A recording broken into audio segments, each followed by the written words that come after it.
বন্ধুক কৈছিল মোবাইলত ভিডিঅ' কৰিবলৈ মোক কৈছে তই বাহিৰৰ পৰা ভিডিঅ' কৰবি নদীত গা ধুবলৈ নামিছিল কৌশিক আৰু মৃদুল কেমেৰাতে আবদ্ধ হৈ ৰল কৰুণ ঘটনাৰ দৃশ্য বেকী নদীৰ ঘাটত শোকাকুল পৰিৱেশ এটা ভিডিঅ'তে শেষ হৈ গ'ল সকলো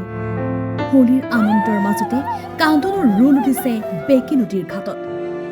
পুৱাৰে পৰা হোলী খেলি আবেলি নদীৰ পাৰলৈ গৈছিল তিনি বন্ধু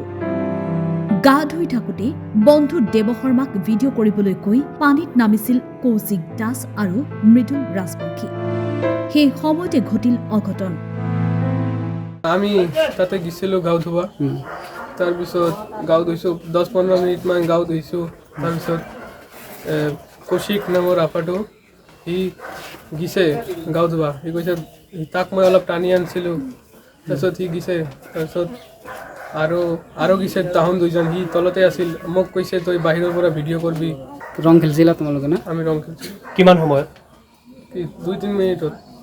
পিছত পানী গাঁও ধোৱা শেষ তাৰপিছত লাষ্টত এই ভিডিঅ' কৰি আছিলোঁ ৰীল বনাইছিলি অঁ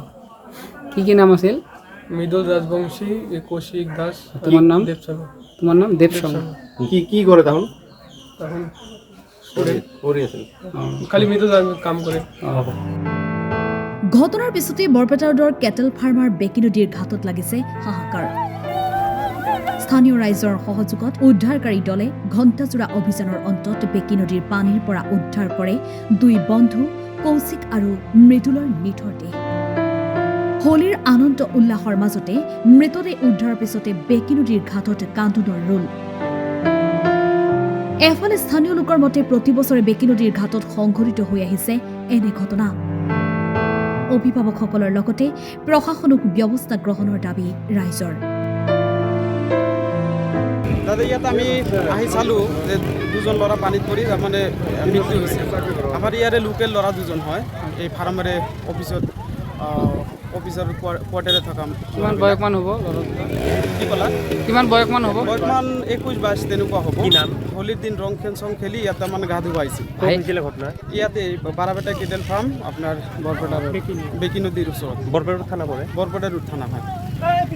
আপোনালোকৰ জৰিয়তে আমি ৰাইজক ক'ব বিচাৰোঁ যাতে সাৱধানে ল'ৰা ছোৱালীবিলাক বেকীৰ পাৰত পঠাই দিয়ে একচুৱেলি বেকীৰ পাৰত পঠাবই নালাগে যদিও পঠায় গাৰ্জেন সহকাৰে আহি প্ৰত্যেক বছৰে এনেকুৱা পৰিস্থিতি হয় আজি নতুন যে এইটো নহয় প্ৰত্যেক বছৰে 2-4টা কৰি এনেকুৱা আপোনাৰ দুৰ্ঘটনা হৈয়ে থাকে ভাই আছিল নেকি দুইটাই একচুৱেলি ভাই ককাই নহয় ওচৰ পাজৰে মানুহ তেওঁলোক বন্ধু গা ধুব আহিছিল গা ধুব আহিছিল দুজনে নাই দুইজনে গা ধুব আহিছিল দুজনে ঢুকালে দুইজনে ঢুকাইছিল সৰভোগৰ পৰা গণেশ সাহাৰ ৰিপৰ্ট টাইম 8